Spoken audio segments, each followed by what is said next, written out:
பொன்மனச்செம்மல் புரட்சி தலைவர் எம்ஜிஆர் அவர்கள் தீய சக்தி திமுகவை வேரோடு அழிக்க வேண்டும் என்ற அடிப்படையிலே அண்ணா திமுக என்ற இயக்கத்தை தோற்றுவித்தார். எப்பொழுது பார்த்தாலும் கொள்ளை அடிப்பதுதான் ஒரே குறிக்கோள். திராவிட முன்னேற்ற கழகத்துடைய அரசாங்கம் கொள்ளையடிக்கின்ற அரசாங்கமா மாறிவிட்டது. 5 ஆண்டுகள் 5 லட்சம் கோடி கடனை வாங்கி இந்தியாவிலேயே கடன் வாங்குவதிலே முதல் மாநிலம் என்ற பெயரை பெற்ற சாதனை படைத்த அரசாங்கம் திமுக அரசாங்கம். Radiance Eternity, high-rise apartments in the heart of OMR. See what OG luxury feels like. அனைத்து இந்திய அண்ணா திராவிட முன்னேற்ற கழகம் முதற்கட்ட வேட்பாளர் பட்டியலில் அறிவிக்கப்பட்ட கட்சி அண்ணா திமுக கட்சி.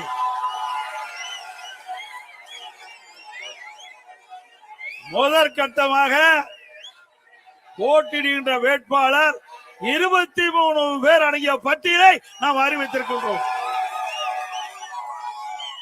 எனும் ஓரிரு நாட்களில் அனைத்து இந்திய அண்ணா திராவிட முன்னேற்ற கழக வேட்பாளர்கள் போட்டியிடுகின்ற பட்டியல் முழுமையும் வெற்றி அறிவிக்கப்படும் என்பதை மகிழ்ச்சியோடு தெரிவித்துக்கிறேன்.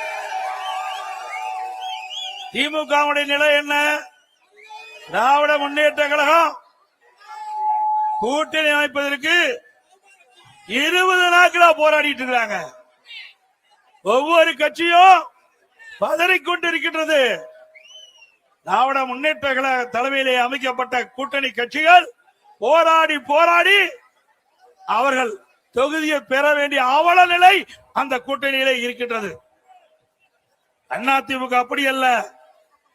அதிமுக தலைமையிலே அமைக்கப்படுகிற தேசிய ஜனநாயக கூட்டணி கட்சிக தலைவர்கள் சுதந்திரமாக இருக்கின்றார்கள். திமுக கூட்டணியில் அங்கம் வைக்கின்ற கட்சிகள் அடிமையாக இருந்து கொண்டிருக்கின்றது. திரு ஸ்டாலின் பேசுகிறார், கூட்டணி கட்சி தலைவர்கள் பேசுகிறார்கள். 10 ஆண்டு காலமாக தொடர்ந்து திராவிட முன்னேற்ற கழக தலைமையிலே பயணித்துக் கொண்டிருப்போம் என்று இருக்கிறோம் என்று. ஆக 10 ஆண்டு காலம் திராவிட முன்னேற்ற கழகத்திற்கு அடிமையாக இருந்து கொண்டிருக்கின்றீர்கள். இப்படி அடிமையாக இருந்த காரணத்தினால்தான் 2021 சட்டமன்ற பொதுத் தேர்தலில் திராவிட முன்னேற்ற கழக தலைமையிலே அமைக்கப்பட்ட கூட்டணிக்கு ஒதுக்கப்பட்ட இடத்தை விட குறைவான இடத்தை பெற்றிருக்கின்றீர்கள். ஆக திராவிட முன்னேற்ற கழக தலைமையிலே அமைக்கப்பட்ட கூட்டணி கட்சி சேர்ந்த தலைவர்களை எண்ணி பார்க்க வேண்டும். உங்களிடத்திலே திராவிட முன்னேற்ற கழகத்திற்கு ஆட்சி அதிகாரம் இருக்கின்ற போது திராவிட முன்னேற்ற கழக ஆட்சியை புகழ்ந்து பாட வேண்டும் என்று உங்களை பயன்படுத்திக் கொண்டார்கள். ஆனால் தேர்தல் வருகின்ற பொழுது உங்களுக்கு தகுந்த அந்தஸ்தை கொடுக்காத கட்சி திராவிட முன்னேற்ற கழக கட்சி. திரு கம்யூனிஸ்ட் கட்சியை சேர்ந்தவர்கள் போராடி போராடி பார்த்தார்கள். அவருடைய கட்சியுடைய நிர்வாக கூட்டத்தை கூட்டி பார்த்தார்கள். எவ்வளவோ முயற்சி செய்தார்கள். ஆனால் கடந்த தேர்தலில் போட்டியிட்ட தொகுதியை விட குறைவான தொகுதியை தான் பெற்றிருக்கின்றார்கள். அதே போல திருமாவளவன் விடுதலை சிறுத்தை கட்சிகள், திருமாவளவன் தலைமையில் இருக்கின்ற விடுதலை சிறுத்தை கட்சி எவ்வளவோ போராடி போராடி 8 இடங்களில் பெற்றிருக்கிறாங்க. அது ஒரு அங்கீகரிக்கப்பட்ட கட்சியா இருக்குது. அங்கீகாரம் இல்லாத ஒரு கட்சிக்கு அதிக இடம் கொடுத்திருக்கிறாங்க. இதுதான் திமுக. புரிந்து கொள்ளுங்கள். திராவிட முன்னேற்ற கழக தலைமையிலே அமைந்துள்ள கூட்டணிகள் இனியாவது உணர்ந்து கொள்ளுங்கள். உங்களிடத்திலே திராவிட முன்னேற்ற கழக விசுவாசம் கிடையாது. திராவிட முன்னேற்ற கழகத்தை நம்பியவர்கள் நடு ரோட்டிலே விட்டு விடுவார்கள். அனைத்து இந்திய அண்ணா திராவிட முன்னேற்ற கழக தலைமையிலே அமைக்கப்படுகின்ற கூட்டணி கட்சி தலைவர்களுக்கு உரிய மரியாதை கிடைக்கின்ற கட்சி அண்ணா திமுக கட்சி. 5 ஆண்டு காலம் திராவிட முன்னேற்ற கழகம் ஆட்சி செய்தது. நாட்டு மக்களுக்கு என்ன செய்தார்கள்? ஆட்சியிலே மக்களுக்கு துன்பம்தான் மிஞ்சியது. திராவிட முன்னேற்ற கழகம் என்றால் குடும்ப கட்சி, வாரிசு அரசியல், குடும்பத்துக்காக இருக்கின்ற கட்சி திமுக கட்சி, மக்களுக்காக இருக்கின்ற கட்சி அண்ணா திமுக கட்சி. பொன்மனச்செம்மல் புரட்சி தலைவர் எம்ஜிஆர் அவர்கள் தீய சக்தி திமுகவை வேரோடு அழிக்க வேண்டும் என்ற அடிப்படையிலே அண்ணா திமுக என்ற இயக்கத்தை தோற்றுவித்தார். பிறகு அனைத்து இந்திய அண்ணா திராவிட முன்னேற்ற கழகத்தை மாற்றி அமைத்தார். பொன்மனச்செம்மல் புரட்சி தலைவர் எம்ஜிஆர் அவர்கள் அவர் ஆட்சி செய்த போது நாட்டு மக்களுக்கு பல்வேறு திட்டங்களை கொண்டு வந்து ஏழை எளிய ஒடுக்கப்பட்ட நசுக்கப்பட்ட தாழ்த்தப்பட்ட மக்கள் இன்றைக்கு தமிழகத்தில் ஏற்றப்பட்டு கேட்டு சொன்னால் நம்முடைய தலைவர்கள் போட்ட திட்டம் புரட்சி தலைவர் எம்ஜிஆர் காலத்திலும் சரி, புரட்சி தலைவி அம்மா அவர்கள் ஆண்ட போதும் சரி, இருவரும் தலைவர்கள் முதலமைச்சர் இருந்த காலத்திலே தமிழ்நாடு மற்ற மாநிலத்திற்கு எடுத்துக்காட்டாக விளங்கியது. அந்த இருவரும் தலைவர்கள் பாதையிலேதான் இன்றைக்கு அனைத்து இந்திய அண்ணா திராவிட முன்னேற்ற கழகம் பயணித்துக் கொண்டிருக்கிறது. சிந்தித்து பாருங்கள். இதே புரட்சி தலைவி அம்மா அவர்கள் தமிழகத்துடைய முதலமைச்சர் இருந்த காலகட்டத்திலே எத்தனையோ திட்டங்களை கொண்டு வந்து நாட்டு மக்கள் நன்மை பெற்றிருக்கின்றார்கள். 5 ஆண்டு திராவிட முன்னேற்ற கழக ஆட்சியிலே இந்த சென்னை மாநகர மக்களுக்கு என்ன செய்தார்கள்? ஒரு துரும்பை கூட கிள்ளி போடவில்லை. அனைத்து இந்திய அண்ணா திராவிட முன்னேற்ற கழக ஆட்சியிலே கொண்டு வரப்பட்ட திட்டங்கள் ஸ்டிக்கர் ஒட்டி அந்த திட்டத்தை கூட முழுமையாக நிறைவேற்றப்படவில்லை. ஆங்காங்கே அண்ணா திமுக ஆட்சியில கொண்டு வந்த திட்டம் முடிவு பெற்று துவக்கி வைத்துக் கொண்டிருக்கிற காட்சிதான் இன்றைய திமுக ஆட்சியிலே பார்க்கப்படுகிறது. மழைநீர் வடிகால் வசதி அனைத்து இந்திய அண்ணா திராவிட முன்னேற்ற கழகத்திலே மாண்புமிகு புரட்சி தலைவி அம்மா தமிழகத்துடைய முதலமைச்சராக இருந்த பொழுது கொண்டு வரப்பட்ட திட்டம் சுமார் 2400 கிலோமீட்டர் தூரம் வடிகால் வசதி செய்து கொடுக்கப்பட்டது. இன்றைக்கு கனமழையால் சென்னை மாநகர மக்கள் பாதிக்க கூடாது, பெய்கின்ற மழைநீர் முழுவதும் வெளியேற்றப்பட வேண்டும் என்ற அடிப்படையில் மழைநீர் வடிகால் பணி மேற்கொள்ளப்பட்டது அனைத்து இந்திய அண்ணா திராவிட முன்னேற்ற கழக ஆட்சியிலே. அதிலே 4 பிரிவாக பிரிக்கப்பட்டது. Phase 1, Phase 2 இரண்டும் அண்ணா திமுக ஆட்சியிலே நிறைவேற்றப்பட்டது. Phase 3, Phase 4 ஆட்சி மாற்றம் திராவிட முன்னேற்ற கழகம் ஆட்சிக்கு வந்தது. இதுவரை முழுமையாக வடிகால் வசதி பணிகள் நிறைவேற்றப்படவில்லை. 2 ஆண்டுக்கு முன்பே இன்றைய முதலமைச்சர் திரு ஸ்டாலின் அவர்களும் தமிழக உள்ளாட்சித்துறை நகர்ப்புற வளர்ச்சித்துறை அமைச்சர் அவர்களும் சென்னை மாநகரத்தில் இருக்கின்ற அமைச்சர் பெருமக்களும் எவ்வளவு மழை பெய்தாலும் ஒரு சொட்டு தண்ணீர் கூட சென்னை மாநகரத்திலே தேங்காது என்று குறிப்பிட்டார்கள். நாம் கொண்டு வந்த திட்டம் மழைநீர் வடிகால் பணி அனைத்து இந்திய அண்ணா திராவிட முன்னேற்ற கழக ஆட்சியில கொண்டு வரப்பட்ட திட்டம். அந்த திட்டத்தை கூட இவர்கள் முழுமையாக நிறைவேற்ற முடியவில்லை. 2 ஆண்டுக்கு முன்பே இந்த திட்டம் நிறைவேற்றப்பட்டு 98% நிறைவேற்றப்பட்டதா ஒரு பச்சை பொய்யை இன்றைய முதலமைச்சர் குறிப்பிட்டார். சென்னை மாநகரத்தில் இருக்கின்ற அமைச்சர்கள் குறிப்பிட்டார்கள். இங்க இருக்கின்ற மேயர் குறிப்பிட்டார். வடிகால் பணிகள் 98% நிறைவேற்றப்பட்டு எவ்வளவு மழை பெய்தாலும் சென்னை மாநகர மக்கள் பாதிக்கப்பட மாட்டார்கள், ஒரு சொட்டு தண்ணீர் கூட சென்னை மாநகர சாலைகளை தேங்காது என்று இவர்கள் பத்திரிகைகளை வெளியிட்டார்கள். ஆனால் நிலைமை என்ன? இதுவரை இந்த வடிகால் பணிகள் நிறைவேற்றப்பட முடியவில்லை. அதோடு அனைத்து இந்திய அண்ணா திராவிட முன்னேற்ற கழக ஆட்சியில் தான் ஒரு பிரம்மாண்டமான திட்டத்தை நாம் கொண்டு வந்தோம். மெட்ரோ ரயில் திட்டம் கட்டம் 2 இந்தியாவிலேயே ஒரே திட்டத்திற்கு 63 கோடி ரூபாய் பெற்ற ஒரே அரசு அனைத்து இந்திய அண்ணா திராவிட முன்னேற்ற கழக அரசாங்கம். இதுவரை இந்தியாவிலே ஒரு திட்டத்திற்கு 63 கோடி ரூபாய் 63,000 கோடி மத்திய அரசு அனுமதி வழங்கியது கிடையாது. அனைத்து இந்திய அண்ணா திராவிட முன்னேற்ற கழகம் ஆட்சி செய்த பொழுது அம்மாவுடைய அரசாங்கம் மத்திய அரசோடு இணக்கமாக அணுகி சென்னை மாநகர மக்களுடைய போக்குவரத்து நெரிசலை குறைக்க வேண்டும் என்று இதை புரட்சி தலைவி அம்மா அவர்கள் திட்டமிட்டார்கள். துரதிருஷ்டவசமாக அம்மா அவர்கள் மறைந்தார்கள். அம்மா கொடுக்கப்பட்ட வாக்குறுதியை நிறைவேற்றுகின்ற விதமாக அம்மா போட்ட திட்டத்தை முழுமையாக நிறைவேற்ற வேண்டும் என்ற அடிப்படையிலே மத்திய அரசோடு தொடர்பு கொண்டு மெட்ரோ ரயில் திட்டம் கட்டம் 118 கிலோமீட்டர் அந்த ரயில் பாதை அமைக்குவதற்கு அனுமதி பெற்று அந்த திட்டத்திற்காக மத்திய அமைச்சர் மரியாதைக்குரிய உள்துறை அமைச்சர் அமித்ஷா அவர்களை நேரடியாக சென்னைக்கு அழைத்து அடிக்கல் நாட்டிய அரசாங்கம் அதிமுக அரசாங்கம். இந்த திட்டம் முழுமையாக நிறைவேறுகின்ற பொழுது சென்னை மாநகர மக்கள் போக்குவரத்து நெரிசல் இல்லாம பயணம் செய்ய முடியும். இது அதிமுக ஆட்சியுடைய சாதனை. அதிமுக ஆட்சியுடைய சாதனை. சிந்திச்சு பாருங்கள். இப்படி ஏதாவது ஒரு பெரிய திட்டத்தையாவது 5 ஆண்டு காலத்துல இந்த சென்னை மாநகர மக்களுக்கு கொடுத்திருக்கிறீங்களா? இல்ல. எப்பொழுது பார்த்தாலும் கொள்ளை அடிப்பதுதான் ஒரே குறிக்கோள். திராவிட முன்னேற்ற கழகத்துடைய அரசாங்கம் கொள்ளையடிக்கின்ற அரசாங்கமா மாறிவிட்டது. கலெக்ஷன், கமிஷன், கரப்ஷன், இதுதான் தாரக மந்திரம் திமுக.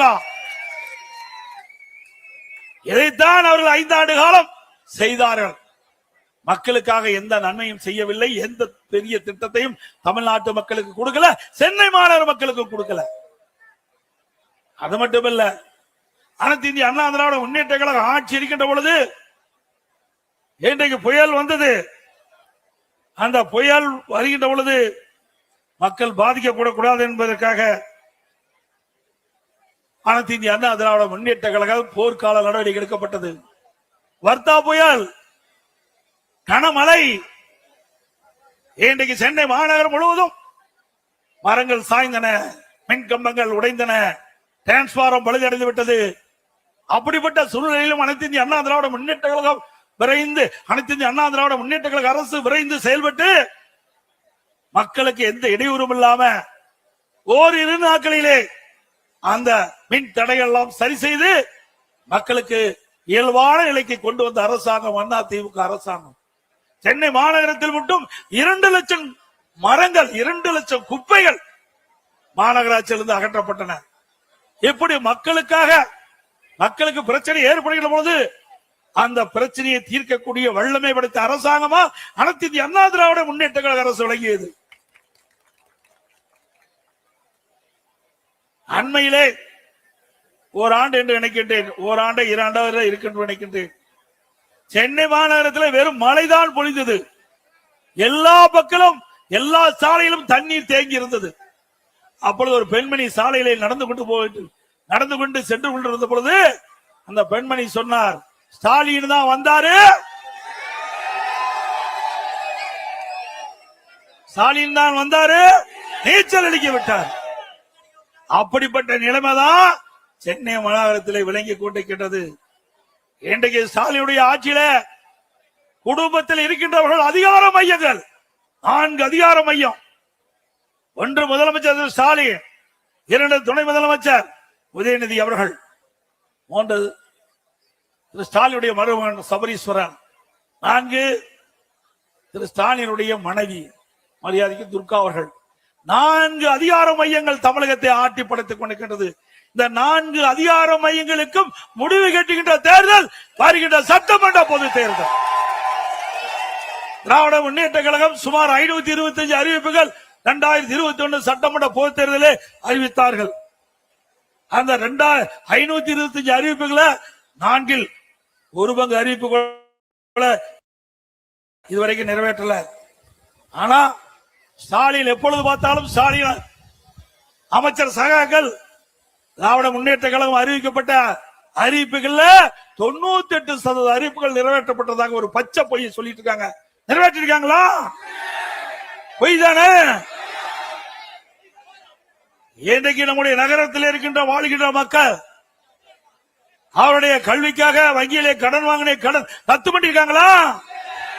இது திராவிட முன்னேற்ற கழக தேர்தல் அறிக்கையிலே குறிப்பிட்டிருக்கார்கள். திராவிட முன்னேற்ற கழகம் குறிப்பிட்டிருக்கார்கள். திராவிட முன்னேற்ற கழகம் ஆட்சிக்கு வந்தா அந்த கல்வி கடன் ரத்து செய்யல. அதோட திராவிட முன்னேற்ற கழகம் ஆட்சிக்கு வந்த உடனே நீட் தேர்வு ரத்து பண்ணாங்களா? அதோட நீட் தேர்வு பெறுவதற்கு ரகசியம் இருக்கின்ற இன்றைய துணை முதலமைச்சர் அன்றைய தினம் சொன்னார் தேர்தல் நேரத்தில். ஆனா ரகசியத்தை சொல்லிட்டார் முதலமைச்சர். இந்த 2 சட்டமன்றத்திலே குறிப்பிட்டார், நீதிமன்றத்தில் தீர்ப்பு வந்த காரணத்தினால எங்களால நீட்டுக்கு விதிவிலக்கு பெற முடியாது என்று ரகசியத்தை போட்டு உடைச்சிட்டார். நல்லா சிந்திச்சு பாருங்க. 2021 சட்டமன்ற பொதுத் தேர்தலில் வீதி வீதியாக இன்றைக்கு இருக்கிற முதலமைச்சரும் அவருடைய மகன் உதயநிதி அவர்களும் வீதி வீதியா பேசினாங்க. திராவிட முன்னேற்ற கழகம் ஆட்சிக்கு வந்தால் நீட் தேர்வு ரத்து செய்யப்படும் என்ற வாக்குறுதியை கொடுத்து இந்த இளைஞர்களையும் பொது அவருடைய பெற்றோர்களை ஏமாற்றி வாக்குகளை பெற்று ஆட்சிக்கு வந்து அந்த மக்களை மறைந்த அரசாங்கம் மறந்த அரசாங்கம் திமுக அரசாங்கம். சிந்தித்து பாருங்க. அண்ணா திமுக ஆட்சிக்கு வரை ஏழைகளுக்காக திட்டங்களை போட்டோம். திமுக ஆட்சி குடும்பத்திற்காக திட்டங்களை போட்டுக் கொண்டிருக்கின்றார்கள். தேர்தல் நேரத்தில் கொடுக்கப்பட்ட வாக்குறுதி, திராவிட முன்னேற்ற கழகம் ஆட்சிக்கு வந்தால் சொத்து வரி உயர்த்த மாட்டோம் என்று வாக்குறுதி கொடுத்து அந்த வாக்குறுதியின் அடிப்படையிலே மக்களை ஏமாற்றி வாக்குகளை பெற்று ஆட்சிக்கு வந்த பிறகு சொத்து வரி உயர்த்திய ஒரே அரசாங்கம் திராவிட முன்னேற்ற கழக அரசாங்கம். இன்றைக்கு வீட்டு வரி 100% உயர்வு. இங்க இருக்கிற வீடு என்றால் 1000 ரூபாய்க்கு வரி செலுத்திக் கொண்டிருந்தால் இப்பொழுது 2000 ரூபாய் திமுக ஆட்சியிலே வரி செலுத்த வேண்டும். அதே போல இங்க இருக்கின்ற கடை அண்ணா திமுக ஆட்சியிலே இன்றைக்கு குறைந்த வரி செலுத்தப்பட்டது. ஆனால் திராவிட முன்னேற்ற கழக ஆட்சியிலே 180% வரியை உயர்த்திருக்கின்றார்கள். ஆண்டுக்கு 6% வீட்டு வரி உயர்வு, கடை வரி உயர்வு. இப்படிப்பட்ட கொடுங்கோல ஆட்சி தேவையா? 100%, 150%, ஆண்டுக்கு 6% உயர்த்தப்பட்டு சொன்னால் அந்த மக்கள் எப்படி பிழைப்பார்கள்? அவர்கள் மீது அவர்களுடைய தலை மீது இவ்வளவு பெரிய வரி சுமை சுமத்திய அரசாங்கம் திமுக அரசு. பிறகு மின்கட்டணம் இன்றைக்கு கடுமையாக உயர்த்தப்பட்டு விட்டார்கள். 52% மின்கட்டணத்தை உயர்த்தியார்கள். ஆண்டுக்கு 5% மின்கட்டண உயர்வு. எவ்வளவு மக்கள் தாக்கு பிடித்துக் கொண்டிருக்கிறார்கள். தேர்தல் நேரத்திலே கொடுக்கப்பட்ட வாக்குறுதியை அப்படியே அந்தர்பல்ட்டி அடித்து மக்களை வாட்டி வதைக்கின்ற அரசாங்கமாக இன்றைக்கு விடியா திமுக அரசு இருந்து கொண்டிருக்கின்றது. 5 ஆண்டுகள் 5 லட்சம் கோடி கடனை வாங்கி இந்தியாவிலே கடன் வாங்குவதிலே முதல் மாநிலம் என்ற பெயரை பெற்ற சாதனை படைத்த அரசாங்கம் திமுக அரசாங்கம். அவருடைய திராவிட முன்னேற்ற கழகம் ட்ரஸ்ட் வச்சிருக்கிறாங்க. குடும்பத்தில் ஒரு ட்ரஸ்ட் வச்சிருக்கிறாங்க. 8000 கோடி இருக்குது. திராவிட முன்னேற்ற கழகம் அந்த கருணாநிதி குடும்பத்திற்கு ட்ரஸ்ட்ல 8000 கோடி இருக்குது. அதுல பேனா வைங்க. யார் வேண்டாங்கிறா? மக்களுடைய வரி பணத்துல எழுதாத பேனாவை நடுக்கடல கொண்டு வைக்கிறாங்க. இது நியாயமா? எழுதாத பேனாவை எங்க வச்சா என்ன? நீங்க அடக்கம் பண்ண அங்க மெரினா பீச்சில் அவருடைய நினைவிடத்துல முன்னாடி ஒரு 2 கோடி பேனா வைங்க. யார் வேண்டாங்கிறா? ஸ்டாலின் அவர்களே, மக்களுடைய வரி பணத்தை ஊதாரி தனமாக செலவு செய்கின்ற அரசாங்கம் மீண்டும் தொடர வேண்டுங்களா? இந்த மிக சிறப்பாக எழுச்சியாக முதல் தேர்தல் பிரச்சார கூட்ட நிகழ்ச்சி கலந்து கொண்டுள்ள அனைத்து கழக நிர்வாகிகளுக்கும் நேரத்திலே நன்றி தெரிவித்து, அதோடு அனைத்து இந்திய அண்ணா திராவிட முன்னேற்ற கழகம் ஆட்சிக்கு வந்தா இன்றைக்கு எல்லா குடும்பத்தில் இருக்கின்ற நம்முடைய குடும்ப தலைவிக்கு மாதந்தோறும் 2000 ரூபாய் வழங்கப்படும். அதே போல நம்முடைய மக்கள் இந்த ஆட்சியிலே படுகின்ற துன்பத்தை களைய ஒவ்வொரு குடும்பத்திற்கும் உதவித்தொகையாக 10,000 ரூபாய் வழங்கப்படும்.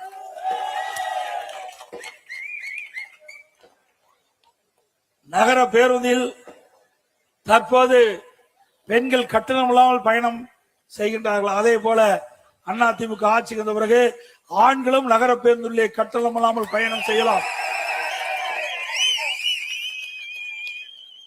குடும்ப அட்டைதாரருக்கு ஃப்ரிட்ஜ் வழங்கப்படும்.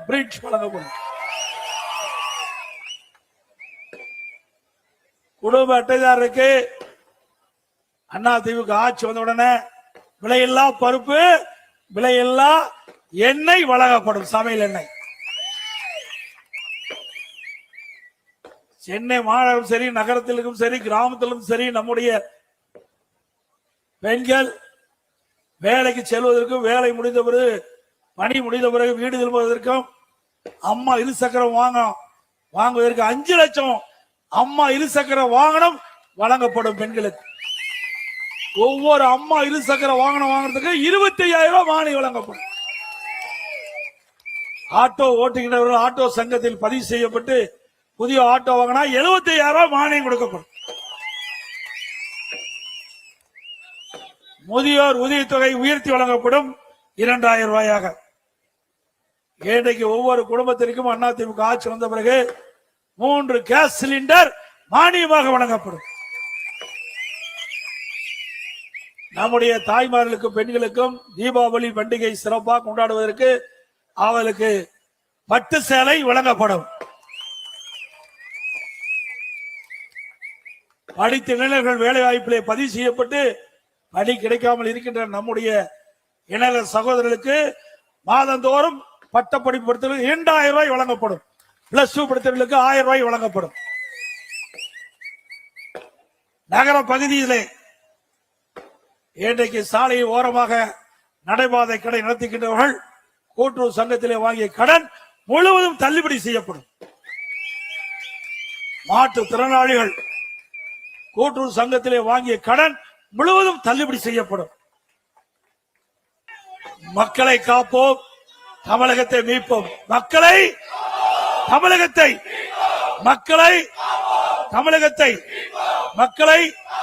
தமிழகத்தை ஸ்டாலின் மாடல் அரசு, ஃபெயிலியர் மாடல் அரசு. Bye bye Stalin. இந்த ஆட்சியோட ஸ்டாலினுக்கு பை பை சொல்லிடலாம். Radiance Eternity. High-rise apartments in the heart of OMR. See what OG luxury feels like. மின்னம்பலம்.com தமிழின் முதல் மொபைல் பத்திரிகை.